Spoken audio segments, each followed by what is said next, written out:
하나님의 이스라엘이라고 하는 지하입니다. 내 손으로 너희에게 이렇게 큰 글자로 쓴 것을 보라. 보통 바울은 자기가 직접 편지를 쓰기도 하고, 그리고 더둘로라고 하는 대필자, 글자를 아주 잘 쓰는, 정확하게 쓰는 대필자를 통해서 편지를 쓰기도 했습니다. 그래가지고 그 편지를 그 교회에 전달을 했죠. 그런데 친필이 아니고 대필인 경우에 바울은 끝부분에다가 자기 서명, 자기 이름을 집어넣기도 하고, 또 조금 길어지는 것이 자기 이름만 쓴 것이 아니라, 이게 왜냐하면 가짜 서신들이 그때 그 당시에도 벌써 정말 놀랍죠. 기독교는 생명이기 때문에 가짜들이 많아요. 가짜들이 많아가지고 가짜 사도의 이름으로, 예수님의 제자의 이름으로 도마복음 이런 식으로 이렇게 편지들이 그 당시에도 많아가지고 진짜라고 하는 것을 확증해주기 위해서 바울 서명, 지금도 아마 친필 감정을 하면 그게 이제 드러날 수가 있을 만큼 바울의 이 독특한 서명이 들어갔는데, 서명으로 끝내지 아니하고 조금 길어지는 경우가 오늘같이 이 6장 다 끝났는데 여기서부터가 이제 바울이 서명한 부분인데, 서명치고는 꽤 길죠. 18절까지 말씀이 보시니까 18절이나 되니까 8절이나 되니까 이제 긴 건데, 그 무슨 어떨 때 이렇게 이 편지의 뒷부분이 길어지냐면 특별하게 강조하거나 기도하거나 권면을 조금 더 보강하거나, 그리고 이 축복하기 위해서 조금 더 길어지는, 그래서 13권이나 되는 바울의 서신들을 이렇게 쭉 보시면 뒷부분에 내가 이제 친필로 이렇게 바울이 서명하는 그런 부분들이 조금 이제 있기도 하고 없기도 하는데, 자기가 직접 썼을 때는 자기 친필을 쓸 필요가 없죠. 그런데 대필하는 경우에는 이렇게 하게 돼 있는데, 이 바울이 큰 글자로 썼다, 오늘 11절 말씀에 내 손으로 너희에게 이렇게 큰 글자로 썼다라고 하는 말은 강조한다라는 뜻도 되죠. 그렇죠? 큰 글자로 썼다라고 하는 말은 앞에 부분보다는 좀 더 확 뛰어나게 볼드체로 강조해서 밑줄을 그어서, 큰 글자라고 하는 말은 그렇기도 하지만 실제로 큰 글자였던 이유는 바울이 이 시력이 노년에 들어가면서 급격하게 나빠지기 시작해요. 젊었을 때부터 이 눈이 안 좋았거든. 눈이 안 좋아가지고 아시지만 다메섹에 갈 때 하늘에서부터 햇빛보다 더 강한 빛이 쏟아져가지고 사흘 동안 눈 앞을 보지 못했던, 눈이 멀었던 그런 경험이 있잖아요. 그때 그 젊은 시절에 그렇게 너무 확 밝은 빛을 경험하고 사흘 동안 시력을 잃었던 그것이 오래도록 갔다. 사람들 이제 그렇게 생각을 하는 거죠. 이런 생각. 그래서 요즘 우리 젊은이들에게 이게 자극적인 거거든요. 영상이. 그래서 꼭 주의 표시가 나옵니다. 갑자기 섬광 같은 아주 밝은 빛의 그런 효과를 넣다 보니까 눈에 위험할 수 있습니다. 담배에 경고하듯이 폐암을 일으킬 수 있습니다. 죽을 수 있습니다. 이렇게 강조를 하는 것처럼 영상에도 그렇게 집어넣습니다. 요즘은 너무 밝은 확 빛나는 이런 것이 눈에 아주 치명적이니까. 그래서 바울이 눈이 조금 안 좋아가지고 글자를 어쩔 수 없이 크게 쓸 수밖에 없었지 않았느냐, 이런 생각도 하지만 어쨌든 크게 썼다라, 큰 글자로 썼다라고 하는 말은 강조하는 건데, 뭘 강조하고 있느냐? 참된 신앙이란 무엇인가? 참된 신앙이란 무엇인가? 바른 신앙이라고 하는 것은 무엇인가? 오늘 사순절을 시작하면서 지난 수요일부터, 제후수요일, 참회후 수요일부터 이제 부활주일 전까지 40일 동안 우리가 사순절, 주일은 빼고, 주일날은 사순절에 들어가지 않습니다. 주일날은 작은 부활절이기 때문에 사순절에 영향을 받지 않습니다. 사순절의 그 주간들, 월요일부터 토요일까지 이 시간들 엿새 동안 쭉 40일을 지내게 되는데, 그때 우리로 하여금 첫 주를 보내면서 참된 신앙이 뭐라고 생각하십니까? 참된 신앙이 뭡니까? 여러분은 신앙생활하면서 뭘 제일 신경 쓰십니까? 다들 예쁘게 앉아 계시는데, 점잖게 앉아 계시는데 마음이 꼬여가지고 상처 입어가지고 얼굴이 일그러지고, 그러면서 참된 신앙이 뭘까 한번 생각해 보라는 거죠. 바울은 지금 그걸 말하고 있는 거예요. 참된 신앙이 아닌 것에 대해서 말하려고 하니까 우리로 하여금 예배 잘 드리는 것이 참된 신앙인가? 열심히 기도하고 경건한 것, 순종하는 것, 충성하는 것, 하나님 사랑하고 이웃 사랑하는 것이 참된 신앙입니다.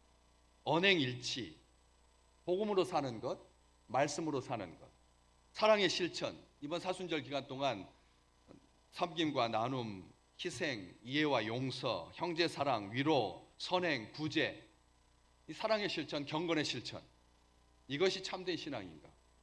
편벽과 거짓이 없는 삶, 신앙이 신앙인가? 치우침이 없는 것, 성실하고 정직한 것이 참된 신앙입니다. 선한 열매로 가득한 것, 시험을 이기는 것, 세상을 이기는 것, 항상 기뻐하는 것이 참된 신앙인가? 범사에 감사하고 의에 줄이고 목마른 것, 예수님과 동행하는 것, 하나님의 때를 기다리는 것, 하나님의 영광을 위해서 목숨을 거는 것, 담대한 신앙, 성령으로 충만한 신앙 많더라고요. 제가 참된 신앙이 뭘까 계속 이렇게 쭉 묵상해 보니까 참된 신앙이 뭐 하나로 이렇게 딱 꼬집어서 이게 참된 신앙입니다 라고 말해서는 안 될 것 같더라고요. 왜냐하면 다 다르니까. 여기 아침 일부 예배 때 한 100여 명 가까이 모여서 예배 드리는데 100사람이 다 참된 신앙을 다르게 자기 생각 가지고 있다는 거예요. 나는 이것이 참된 신앙이라고 생각합니다. 그런데 오늘 바울을 통해서 이게 참된 신앙, 우리가 생각했던 거하고 좀 차원이 다르거든요. 보시면 12절 말씀, 육체의 모양을 내려 하는 것이, 육체의 모양을 내려고, 육체의 모양을 내는 것이 참된 신앙이 아니다. 아니, 부정적인 것부터 지금 먼저 말하는 거예요. 육체의 모양을 내려가고 하는, 육체의 모양을 내는 것, 육체의 모양을 내는 것, 잘 꾸미는 것, 주일 예배 드리기 위해서 하나님 만나러 가는데 우리가 그냥 평상시 입던 옷으로 대충 엉클어진 채로 그렇게, 이것은 참 신앙이 아니다라고 하는 것을 알지만, 바울이 말하고 있는 육체의 모양이라고 하는 말이 무슨 뜻인가? 헬라어로 들어가 보니까 육체의 모양이라고 하는 것이 그냥 모양을, 옷을 잘 입는 게 아니더라고. 좋은 모양이더라고. 좋은 모양. 이건 나쁜 뜻이 아니잖아요. 육체의 모양을 낸다라고 하는 것이 그냥 머리 손질 한 번 더 하고, 뭐 신발 예쁜 거 신고, 옷 좋은 거 골라 입고, 헌금도 딱 새 돈으로 딱 준비해가지고 정성을 다하여서 예배 시간 30분 전부터 와가지고 제일 앞자리에 그렇게 예배 드리는 그런 어떤 경건한 삶, 그 신앙인데, 육체의 모양을 내려 한다라고 말을 딱 하니까 우리가 잘못 또 생각하면 그럼 육체 모양 내지 말라는 말인가? 근데 들어가 보니까 이게 좋은 모양을 내려고 한다. 그러면 더더욱 이런 사람들은 나쁜 사람이 아니죠. 신앙생활 바르게 못하는 사람이 아니잖아요. 그런데 일부 사람들 중에 갈라디아 이 교회 안에 이 육체의 모양을 내려고 하는, 이게 무슨 뜻이냐면 나중에는 내용은 없고 형식만 있는, 이게 이제 부정적인 의미가 되는 거예요. 육체의 모양을 잘 낸다라고 하는 것이 나쁜 게 아니라 알맹이가 없는 보여주기식, 특별하게 보여주기식의 위험이 뭐냐면 성과주의, 업적주의, 결과지상주의, 꽝 잡는 게 이게 세상의 법칙이거든. 하나님의 법이 아니거든요. 근데 우리 신앙 가운데 이게 지금 한국 교회를 얼마나 잠식하고 있는지. 대형 교회면 그 목사의 발언권은 작은 교회 1000개 합친 것보다 더 세서 헌법도 뒤집을 수 있는, 안 그럽니까? 작은 교회에서 열심히 목회하고 계시는 목사님들은 말을 해도 사람들이 탐탁지 않게 해요. 적어도 교인 수가 한 2000명쯤 돼야 말할 때 들으려고 하는. 많이 생각해 봤습니다. 사람들의 평가, 인정, 여론에 연연하는, 그게 어디서 금방 확인할 수가 있어요. 13절 후반부에 보시면 갈라디아 교인들한테 할례를 억지로 받게 해서, 그렇죠? 이렇게 그렇게 나와요. 이 12절에 억지로 너희에게 할례를 받게 함은, 또 그렇게 할례를 받게 하려고 하는 것은 13절에 너희의 육체로 자랑하려 함이라. 이제 너희의 육체라고 하는 말은 갈라디아 교인들을 말하는 거예요. 육체의 모양을 내려가려고 하는 어떤 사람들이 있고, 갈라디아 교인인 척하면서 갈라디아 교회를 잘 다니면서 교회의 지도자라고 자부하면 하는, 대부분이 다 이방인들인데 이 사람들은 누구였냐면 유대인들이었거든요. 갈라디아 지역에 살고 있는 유대인들이 갈라디아 교회의 성도들, 교인들이 되면서, 그러면서 그 이방인 갈라디아 사람들에게 할례를 억지로 받게 해서, 억지로 할례를 받게 해가지고 13절에 그 할례 받은 사람들의 육체로 자랑하려고 한다. 그 무슨 말인지 알겠어요? 그러니까 이방인들이 할례 받은 숫자를 가지고 자랑을 한다. 유대인들한테, 예루살렘에 있는 본토 유대인들한테 우리가 지금 갈라디아까지 와가지고 신앙생활을 하고 있었는데 이방 사람들한테 할례를 받게 했습니다. 이렇게 12명이나 28명이나 40명이나 이번 올해는 할례를 받았습니다. 뭐예요?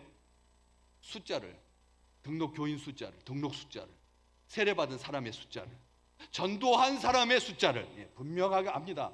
전도한 사람의 숫자가 이게 중요하죠.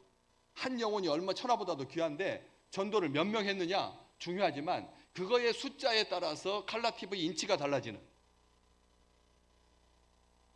12명 전도한 사람한테는 자동차 주고, 그 다음에 1명 전도한 사람한테는 세제 한 봉 주고,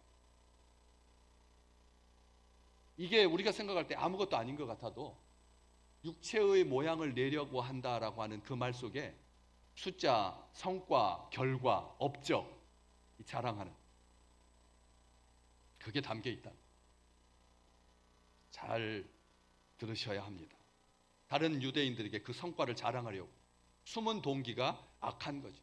주님은 그런 것을 외식한다, 육체의 모양을 낸다라고 하는 말이 외식한다, 회칠한 무덤 같다, 가증한 거다, 기름은 없고 등잔만 있었던 어리석은 여자들과 같이. 기름은 없고 뭐만 있었다고요? 등잔만 있었어요. 오히려 기름을 준비한 여자들보다 훨씬 더 그녀들의 그 등잔은 화려하고 아름다웠을 겁니다. 분명합니다. 똑같은 등잔이 아니라 기름은 없는데 뭐만 있다고요? 등잔만 있었는데 등잔이 훨씬 예쁘고 세련되고 명품이었다는 거예요. 슬기로운 여인들은 그들보다 떨어지는 등잔을 준비하고 있었지만 주님 오시기 전에, 신랑이 오기 전에 거기다 뭘 채웠어요? 미리서 기름을 채운, 성령으로 충만하게 되어서, 성령으로 가득 채워서, 그래서 영혼이 하나님을 향해서 불타오르고 있었다. 게으른 텅 빈 내면을 반영하는 화려한 종교의식을 우리는 기억합니다. 텅 빌수록 종교의식이 화려해. 과거에 2000년 동안 그랬어요. 교회가 내면이 꽉 차지 않으니까 겉으로 화려해졌습니다. 온갖 보석으로 치장한, 유럽에 가가지고 기독교 박물관, 천주교 박물관, 카톨릭 박물관, 성당 다 들어가 보십시오. 거기에 교황이 입는 옷들 어떻게 생겼죠? 정말 이 세상에서는 없는 옷들, 최고급 실크에다가 금박에다가 구슬에다가 장식에다가, 정말 이게 하나님께서 그렇게 허락하셨어요. 대제사장에게는 이스라엘 백성들이 평상시 입어보지 못할 정도의 그 화려함, 그것은 사람이 화려해서가 아닌가. 하나님 믿는 백성들을 하나님께서 영화롭게 하실 거라고 하는, 보여주는 성직자가, 저도 가운을 지금 코로나 하면서 성직 가운을 안 입지 않습니다.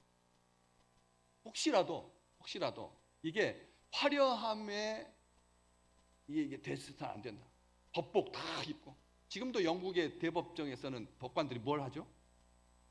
가발을 쓰는, 가발을 쓰는. 지금도 그렇잖아요. 지금도 대법관들 다 그냥 자주색, 교황들이 입던 색깔입니다. 헌법 대법관들이 입는 색깔이 교황들이 입는 색깔이라니까. 그 자주색은 이 자연에서 구하려면 한 톤 트럭이 있어야 되는 조개가 그 색을 내는 조개가 한 톤 트럭이 있어야 되는 한 벌 만드는데, 그러니까 비싸서 과거에 그 색깔을 입을 수가 없었어요. 사람들은 평상시 그냥 민들레 짜가지고 노란색 내는 그 정도가 다였어요. 그렇기 때문에 자주색을 얻기 어려웠거든요. 그런데 지금 사회에는 고관일수록 빼입고, 교회가 그랬어요.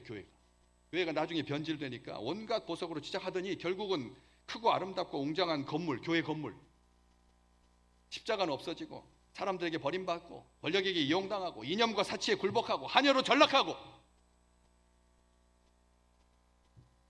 그리고 그 자리를 누가 차지했느냐 하면 별, 계명성, 사탄이 차지한 거예요. 교회가 그런 참혹한 역사를 우리가 기억합니다. 성경책까지 화려해졌다니까요. 나중에 교인들은 못 읽고, 평신도들은 못 읽고, 성도들은 못 읽고, 교황만 다 읽기 위해서 교황이 읽는 성경책이니까 쫙 해가지고, 저도 지금 이렇게 큰 성경책 하고 자요. 큰 글책.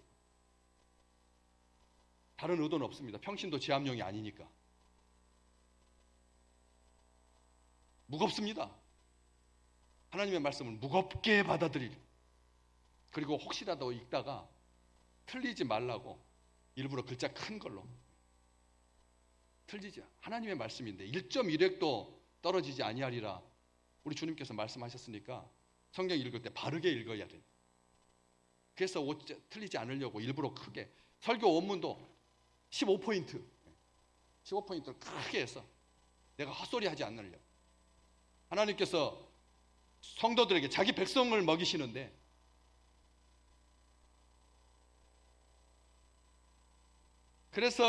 그랬는데 교회는 그래서 성서 박물관에 가보면 화려하기 이를 데 없어요. 그 책 만드는데 수십만 원이, 수백만 원이 들어갔어요. 세상 사람들은 만져보지도 못하는 성경책, 평신도들은 읽어보지도 못하는 책, 주일날 그냥 이렇게 펴놓고 자기 말 다 하면서 교황이 입에다가 넣어준 교황의 그 교서만 그렇게 읽어주면서 성경책은 화려해졌죠. 디모데에게 바울은 편지합니다. 경건의 모양만 있고 경건의 능력은 없는 자. 그래서 떠나라, 멀리하라. 모양만 내려고 하는. 두 번째, 모양만 내려고 하는 것이 어떤 가장 해악을 가져다 주느냐. 12절 후반부, 그렇게 억지로 사람들한테 할례를 받게 하고 모양만 내려하고 성과를, 업적, 결과, 그렇게 말한 사람들이 그리스도의 십자가로 말미암아 박해를 면하려고 그렇게 한 거다. 그리스도의 십자가로 말미암아 박해를 면하려고. 이게 어려워요. 말이 어려워서 그리스도의 십자가로 말미암아서 박해를 면할 수 있다. 그리스도의 십자가이면 박해를 면할 수 있다. 이렇게 해석할까 봐 제가 또 성경을 또 찾아봤어요. 쉬운 말 성경. 그리스도의 십자가 때문에 박해를 받을까 봐. 무슨 말인지 아셨죠? 그리스도의 십자가가 박해를 면하게 해주는 것이 아니라 그리스도의 십자가를 따르면 박해를 받을까 봐 두려워서, 쉬운 성경에 그리스도의 십자가를 따르면 박해받을까 봐. 그래서 그리스도의 십자가 대신 뭘 갈라디아 교인들한테 강요했다고? 할례 받는 것. 할례 받는 것. 예. 할례 받는 것을 십자가를 강조하지 아니하고 뭘 강조했다고요? 육체의 모양을 내려고 하고 성과로 강조. 십자가는 숨기고. 자기 차에다가 십자가 걸고 다니시는 분 한번 잠깐 손 들어 보실래요? 손 들어 보십시오. 자기 차에다가, 오케이, 자기 차에 십자가 달고 다니신 많지 않잖아요. 저는 운전면허 따기 전에 십자가 차에다가 성경책 앞에다 놓고 다녔었어요. 그런데 나중에 본네트 위에 있다가 내 조수석으로 오더니 그다음에 이제 치워버렸죠. 왜 그랬을까요? 세상과 싸우려고 하면 십자가를 갖고 다니면 내가 지는 것 같아요. 내가 지는 것 같아서. 거칠게 새치기 못하니까. 신호 위반하고 딱 마지막 꼬리 물기 쫙 달려가요. 하지 못하니까. 십자가 달고 하면 예수님 욕먹을까 봐. 그런데 예수님 욕먹을까 봐서 십자가를 띈 게 아니라 내가 하고 싶은 대로 못하니까 차에다가 십자가도 안 달고 성경책도 치우고. 제가 목사 안수 딱 받았을 때 제 이야기 드렸잖아요. 목사 안수 받을 때는 은혜 받아가지고 성경책을 차 본네트 위에다 올려두고 다니니까 나는 목사다. 그리고 언제가 한번 설교했던 거 기억납니다. 뒷차가 저를 받았어요. 신호 이렇게 대기하고 있는데 보니까 딱 느낌이 알아요. 아, 저 차가 나를 추돌할 것 같다는 느낌이 딱 들더라고요. 알았어요. 근데 와서 아니나 다를까 그 바쁜 시간에, 출근 시간에 와서 쿵 박았어요. 제가 뭐라고 했길래 이렇게 하고 나가서 이렇게 했을까요? 그러지 않았어요. 참 막 미안해 하더라고요. 나는 괜찮다고. 그 정도 범퍼는 그러려고 있는 거지. 목사 안수 받았으니까.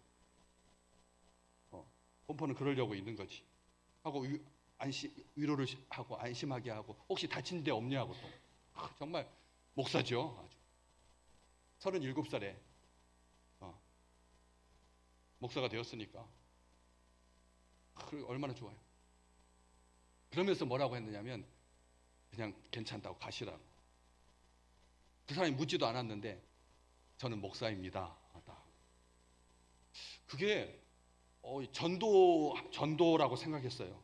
사람이 예수 믿든 안 믿든 목사는 예수쟁이들은 적어도 이런 경우에 이렇게 목에다 이렇게 한다거나 뭐 이렇게 한참 있다가 나온다거나 하지 않고 그리고 위로해주고 아주 막 어쩔 줄 몰라 하는데 거기에서 뭐 이걸 따지고 이렇게 하겠어요? 그러지 아니하고 이렇게 보내면서 내가 그 사람이 묻지도 않았는데 제가 목사라고 말했다니까요. 근데 그 목사 안수 받을 때 처음에는 그랬었는데 금방 3개월도 안 됐는데 성경책도 내려오고 십자가도 떨어지고 그랬단 말이에요. 이게 십자가 때문에 교회는 박해를 받아왔습니다. 십자가만 아니면 교회는 아무도 뭐라고 하지 않습니다. 십자가 때문에. 325년 니케아에 모인 교회 대표 318명 다 주교들이었습니다. 318년에 주교들이 318명이에요. 예수님이 세상을 떠나고 300년 동안에 주교들만 318명이니까 니케아에 모였던 그 주교들 318명 중에 대부분이 다 불구였어요. 대부분이 다 불구였어요. 왜? 십자가 예수 이름 자랑하다가 어떻게 되는데 눈 뽑히고 귀 잘리고 코 잘리고 손 잘리고 손목 잘리고 뭐 대부분이 다 그랬다니까. 발도 잘라가지고 덜쭉덜쭉하고 318명 중에서 몸이 제대로 붙어있는 사람이 몇 명이었을 것 같아요? 성경에 딱 역사에 기록되어 있어요. 12명 12명만 몸이 성하고 그 사람도 몸이 성했겠어요? 여러분 12명만 성하고 306명은 다 불구자였다니까. 뭐 때문에?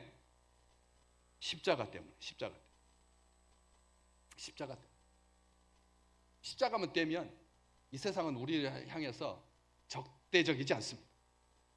예수쟁이라고 하는 말만 안 하면, 입에다가 나사렛 예수만 안 담으면 세상 사람들은 우리를 사랑해요.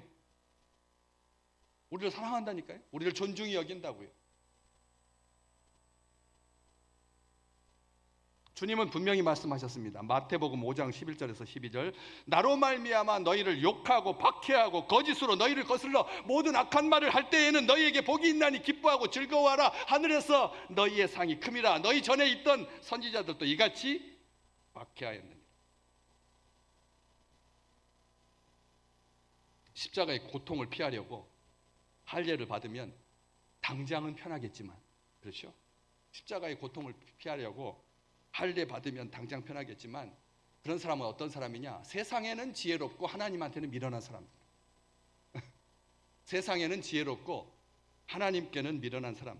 당연한 당장의 즐거움을 위해서 영원한 것을 포기하는 것보다 어리석은 일은 없습니다. 당장의 즐거움을 위해서 입에 달다고 그냥 그 추파춥스 이렇게 물고 있으면 안 된다는 거예요. 설탕 물고 있으면 이빨 다 썩는다는 거예요. 유치가 상하면 영구치에 영향을 미친다고. 그래서 뭐 어머니들이 알잖아요. 자기 친정 엄마도 내 아이한테 사탕 주는 거 싫어한다. 딸인데. 모세를 보십시오. 히브리서 11장 25절에서 26절. 그는 도리어 하나님의 백성과 함께 고난받기를 뭐 하는 것보다, 잠시 죄악의 낙을 누리는 것보다 더 좋아했다고. 이렇게 돼 있잖아요. 모세가 궁궐에서, 그 화려한 이집트의 궁궐에서 그렇게 잠시 죄악의 낙을 누리는 것.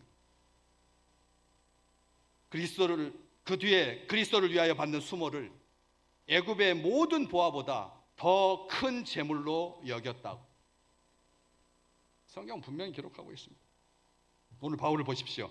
바울 14절 같이 읽어볼까요? 14절. 오늘 우리 가슴에 새겨져야 할 귀한 말씀입니다. 우리 큰 목소리로 같이 읽을까요? 14절 시작. 그러나 내게는 우리 주 예수 그리스도의 십자가 외에 결코 자랑할 것이 없으니 그리스도로 말미암아 세상이 나를 대하여 십자가에 못 박히고 내가 또한 세상을 대하여 그러하니라.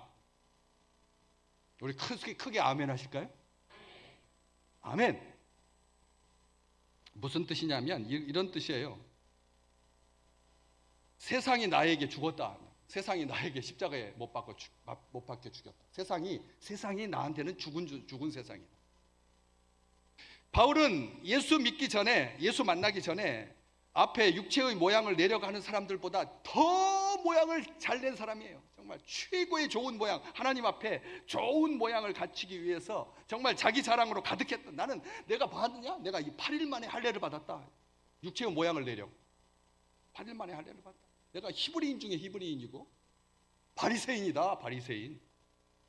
세상 사람들이 혀를 내두를 만큼, 우리 주님도 너희 의가 서기관과 바리새인의 의보다 낫지 아니하면 하나님의 나라에 들어갈 수 없다라고 그렇게 말할 만큼 바리새인,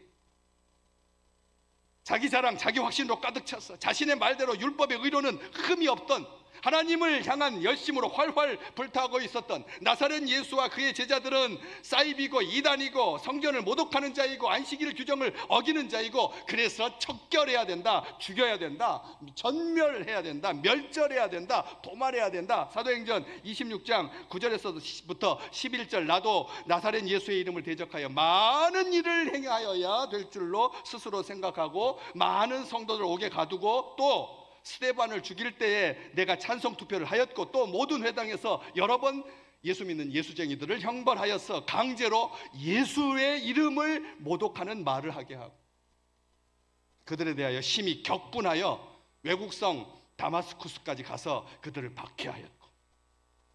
어때요? 정말 대단했던 사람이죠. 그런 그가 주님을 만나고 나서 율법이 아니라 그리스도의 십자가가 참된 신앙의 표준이 되었던 것입니다. 참된 신앙의 표준은 무엇입니까? 선행하는 것, 담대한 것, 치우치지 않는 것. 앞에 제가 처음에 시작하면서 바른 신앙이 뭘까? 사랑의 실천, 의에 줄이고 목마른 것, 다 말했잖아요. 다 치우십시오. 다 치우십시오. 자기 생각으로 나는 참된 신앙은 이런 것입니다 라고 생각했던 거 다 떨궈버리고, 뭐만? 예수 그리스도의 십자가. 오늘 십자가 앞에 뭐라고 되어 있어요?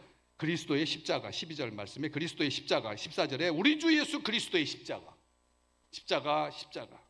그래서 주님을 만나고 나서 나는 참된 신앙이 무엇인 줄 깨닫게 되었습니다. 그래서 나는 우리 동족들이 나를 전염병 같은 자고, 유대인을 선동하여 말썽을 일으키는 자이고, 나사렛 이단의 우두머리라고 고발당했지만 조금 더 망설이지 아니하고 나는 자신 있게 말할 수 있습니다. 십자가에 못 박힌 세상은 이제 내게 죽은 세상이고, 나 역시 세상에 대해서 죽은 사람입니다. 육체로 살 때는 자랑으로 삼았던 모든 것이 이제는 더 이상 나에게 기쁨을 주지 못합니다. 예수 바깥에서 그런 모든 자랑은 쓰레기이고 배설물에 불과합니다. 텅 비어 있습니다. 텅 비어 있습니다. 자랑할수록 공허해집니다. 자랑하면, 십자가 말고 자랑하면 공허해집니다. 사람이 관계가 포석포석해집니다. 자랑하면 한번 자랑해 보십시오. 옆 사람한테. 우리 집 몇 평이야? 47평이야. 내 차가 에쿠스야. 한번 자랑해 보십시오.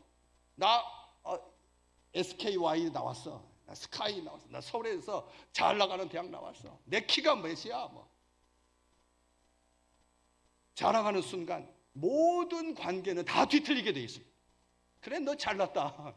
너 잘났다. 그렇게 된다라고 하는 거죠. 육체에 속한 기준과 그에 따른 자랑은 의미를 가지지 못합니다. 오직 예수만이 생명이고 십자가 외에는 답이 없다라고 하는 것을 믿으시기를 주님의 이름으로 축복합니다. 육체의 자랑은 세상의 죽은 세상의 가치일 뿐입니다. 세상의 자랑은 우리에게 영향력을 행사할 수 없습니다. 세상은 우리에게 표준이 될 수가 없다는 것입니다. 이전 시대, 이전 세상에서 통용되던 모든 기준, 오늘 바울은 분명하게 말하죠. 이제는 15절 말씀, 할례나 무할례가 아무것도 아닙니다. 할례나 무할례가 아무것도 아닙니다. 오직 십자가로 새로 지으심을 받는 것만이, 십자가가 우리를 새롭게 한다는 것. 십자가가 우리를 새롭게 합니다. 사순절, 우리를 새롭게 하는 것은 봄기운, 봄바람이 아닙니다. 우리를 새롭게 하는 것은 중국에서 석탄을 더 적게 떼가지고 공기가 맑아지는 것이 우리가 살 길이 아니다라고 하는 거예요. 할례와 무할례는 우리를 주장하지 못합니다. 세례 받았느냐 안 받았느냐, 누구든지 그리스도 안에 있으면 새로운 피조물입니다. 이전 것은 지나갔습니다. 참된 신앙은 할례나 무할례가 아니라 그리스도의 십자가로 사는 겁니다. 그리스도의 십자가로 사는 사람이 오늘 설교 제목 하나님의 이스라엘입니다. 하나님의 이스라엘. 하나님의 이스라엘. 보통은 이스라엘의 하나님이잖아요. 그렇죠? 이스라엘의 하나님이죠. 근데 하나님이 얼마나 우리를 기뻐하시는지 여기 바울은 그렇게 말합니다. 무릇 이 규례를 행하는 자, 그리스도의 십자가로 사는 자, 참된 신앙의 사람은 하나님의 이스라엘에게 평강과 긍휼이 있을지어다. 평강과 긍휼이 가득한 그런 아름다운 삶, 복된 삶, 귀한 삶. 진정한 할례는 육신에 하는 것이 아니라 마음에 하는 거다. 로마서 2장 29절 말씀. 할례는 어디에다 하라고요? 마음에다 해야. 마음에 할례를 받는 것이지. 그래서 지금도 여전히 십자가는 박해의 이유가 되고 순교의 빌미가 됩니다. 사랑하는 성도들이여, 사순절 기간 동안, 우리 인생에 남은 모든 시간 동안 가장 큰 위험은 세상의 박해가 아닙니다. 세상의 미혹이죠. 미혹. 세상의 미혹이죠. 십자가만 제발 내세우지 마라. 예수 이름, 나사렛 예수 이름만 말하지 마. 그리스도의 십자가로 사는 자, 예수의 흔적을 가진 자, 참된 믿음의 사람은 사람을 두려워하지 않게 된다. 평강이 무슨 뜻이냐면 사람을 두려워하지 않는다는 거예요. 평강은 사람을 두려워하지 않는 것, 근심하지 않는 것. 오늘 그렇게 말하잖아요. 근심하지 마. 베드로전서 3장 14절 우리 한 목소리로 같이 한번 읽어볼까요? 베드로전서 3장 14절 시작. 그러나 의를 위하여 고난을 받으면 복 있는 자니 그들이 두려워하는 것을 두려워하지 말며 근심하지 말고. 뭘 두려워하지 말라고요? 사람들이, 세상 사람들이 두려워하는 것을 두려워하지 마. 제일 무서운 게 뭘까요? 제일 두려워하는 게 지금 세상 사람들이 뭘 두려워할까요?